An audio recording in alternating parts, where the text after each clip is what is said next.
What up, world? Movie talk, man. You know, once a month I do these videos, and due to the release of the movie Focus, I'm gonna do Will Smith. Man, one of my favorite actors, past 20 years, shit, 22, 23 years. Like I said in my review for Focus, which is posted on my channel, the Will Smith been one of my favorite actors since the first time I saw The Fresh Prince of Bel-Air, man. Like he's hilarious. That show was funny, but since he started acting like full time, since he started doing movies full time, he really like hasn't done that many comedies. There's like I guess he did Shark Tale counts as a family animated comedy. There's Hitch, and then maybe the Men in Black movies. Those got a good deal of comedy in them. But man, like he's got so many hits, man. Um, like the Bad Boys movies, Independence Day. I think Wild Wild West might have made money, but it wasn't critically a success. Um, what else did he do, man? He was in a movie. He was in like a hit, financially profitable movie from 1995 all the way until like 2008. Man, his run was so unprecedented that only motherfuckers like Jim Carrey or Adam Sandler could match that shit. And then he went away, and since he's come back, he's done like After Earth, Men in Black 3, and now Focus, which like the first two, like I don't think Men in Black 3, I think Men in Black 3 made money, but I don't think it was like critically loved, you know what I mean? And like 90% of everybody hated After Earth. I gotta go back to my Focus review, because like I said in that, I didn't hate After Earth. Like I enjoyed it for what it was, but like I understand the problems with the shit. So man, let's just jump right into this 10 through 1. At number 10, I got Hitch. It was like a romantic comedy that came out like Valentine's 2005, and it was like Will Smith. He's like a matchmaker, a date doctor or whatever, and he's trying to help Kevin James woo this like chick that like owns the company he works for or some shit. And then Eva Mendes is like a tabloid reporter, and she's hunting who it is that's fixing up all these people. And because I mean her friend gets done dirty by a dude that Hitch helped out, and that's what set it off. And you know how it goes, man. A typical romantic comedy formula. Eva Mendes and Will Smith end up getting together, digging each other, and whatever. And it was hilarious to me, and it was out of Will Smith's wheelhouse as far as movies were going, because from Bad Boys to like Shark Tale, he really hadn't done a live action straight like comedy where it was just all about the laughs, no badass, no action, no thriller, and I mean, I liked it, man. What can I say? At number 9, I got Hancock, and there was a rumor or a story that I read maybe 2007, maybe after that sometime, but Will Smith said he wanted to be like a superhero. He wanted to do a superhero movie, but I don't know, it was like all the superheroes was white, so who was he gonna be? And then summer 2008, Hancock comes out, where he has like his name is like John Hancock. You know, this can I get the synonym or the whatever it is that means your signature. John Hancock. That's what he calls himself. That's what his name is or whatever. But he's got like a bad attitude. He's fucking alcoholic, and Jason Bateman is like a PR guy or whatever, like Don Draper in Mad Men. He creates advertisements, and he wants to give Hancock a new image, and he's married to Charlize Theron, who her and Hancock like are familiar with each other, and Hancock has no idea why, and just the revelation with that shit was cool. Little young Michael Myers from the Halloween remake is in it. He keep calling Hancock an asshole, and you call Hancock an asshole, that's like calling Marty McFly chicken. You know, he's not gonna back down from that shit. He fucking threw little Michael Myers up in the sky, brought his ass down. He cried, ran away. Man, that shit was funny. The action was cool. It's directed by Peter Berg, who did The Rundown and who did Lone Survivor. And like, I think it's one of Will Smith's most underrated movies. I don't think a lot of people liked it, but I did. At number 8, I got I Am Legend. And this is such a badass movie. And it attests to why Will Smith, he has so many hits, and which is crazy because it puts I Am Legend at number 8 for me. He's a scientist, or he's like a military officer, Robert Nelville or whatever. It's based on the Last Man on Earth story, the Omega Man or some shit like that. Directed by Francis Lawrence, the dude who's directed the last, I want to say, 2 Hunger Games movies, and he's about to do the last one. He also directed Constantine with Keanu Reeves. But he's the last man on earth. He's in the library or video store or whatever, and just to not go crazy, he's sitting there having conversations with mannequins and shit. His dog is his best friend, and when his dog dies, it's one of the saddest fucking scenes in a movie I've ever seen. I wouldn't really say that they're zombies, but they're like man-shaped creatures that he's gotta avoid. He never goes out in the dark. He never goes out in the shadows. It's just like him dodging them motherfuckers is crazy in itself. And there's a scene where he meets a girl and his kid, and the kid's watching Shrek, and he knows like every word to Shrek. And it's like, man, this is just a fucking entertaining ass movie, man. At number 7, I got The Pursuit of Happyness. And this is the one, maybe second movie that I could say like Will Smith was straight gunning for a Best Actor Oscar. Pursuit of Happyness is a true story, and I can't remember his name off the top of my head, man. But this guy whose wife leaves him, I resent Tandy Newton for her character in this movie.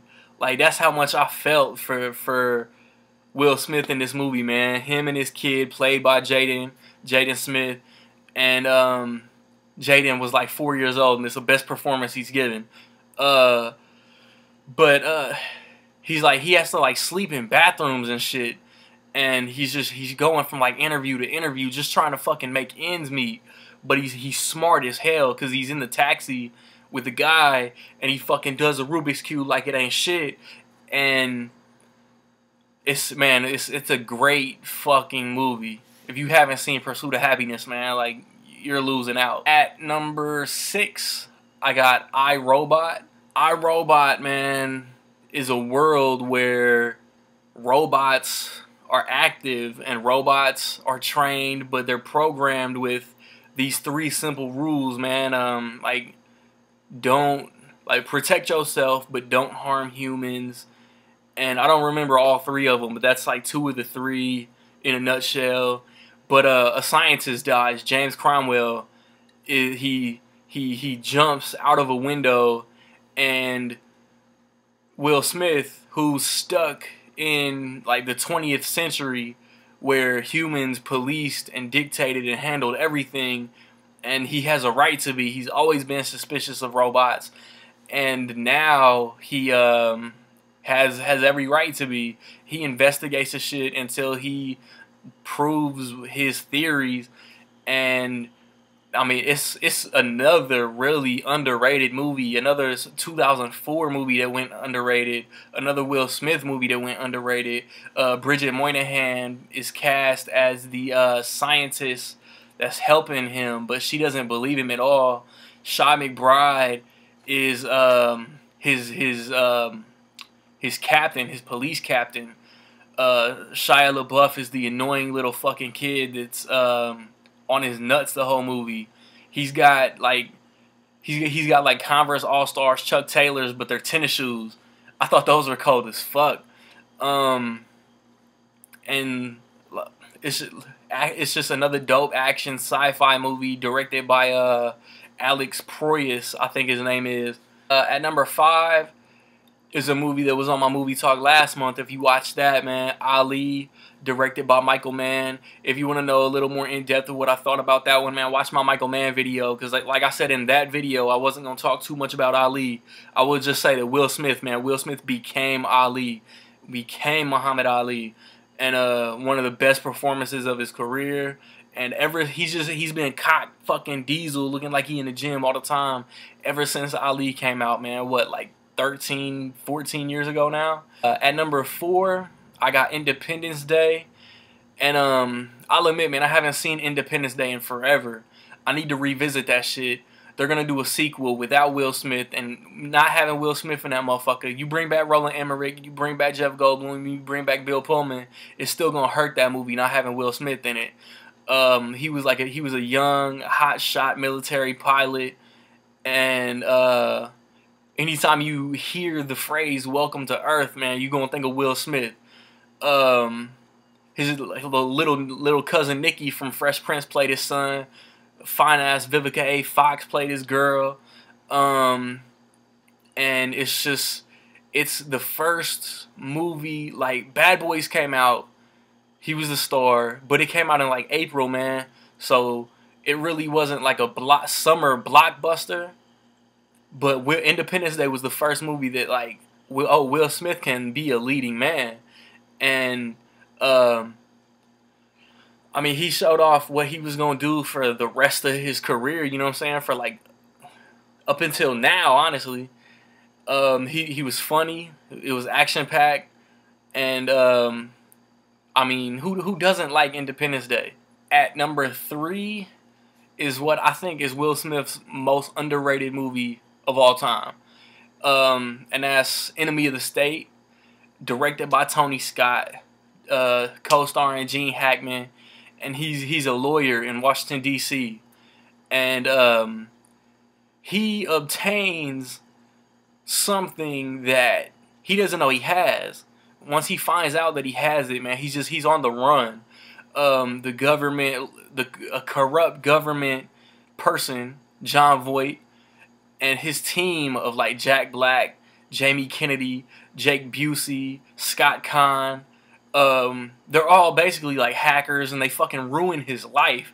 They get he's married to Regina King, and they're like they corrupt, and they basically make it look like he's cheating on her with Lisa Bonet, and he gets in contact with Gene Hackman through Lisa Bonet, and Gene Hackman helps him, and there's like shit with Tom Sizemore is like this mob kingpin or some shit that he's like trying to represent, or he's the other lawyer and Tom Sizemore is the defendant.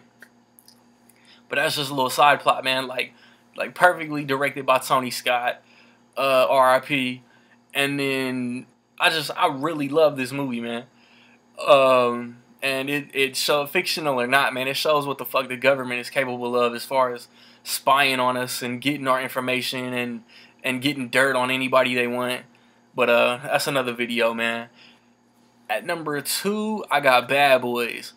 And Bad Boys was like Will Smith's first huge starring role. He plays this cop. Martin Lawrence is his partner. The first movie directed by Michael Bay.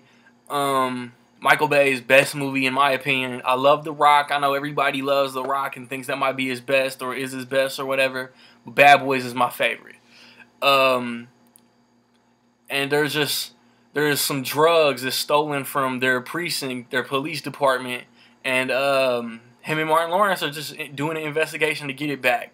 One of his close friends dies from the villains of the movie. Taya Leone is the witness, and they got to protect her. And Martin Lawrence and Will Smith have to switch roles. Single Will Smith has to marry Martin Lawrence, and that type of shit is what you don't see in Michael Bay movies anymore. Just the creativity of the story of just them being forced into a situation that they have to beat each other.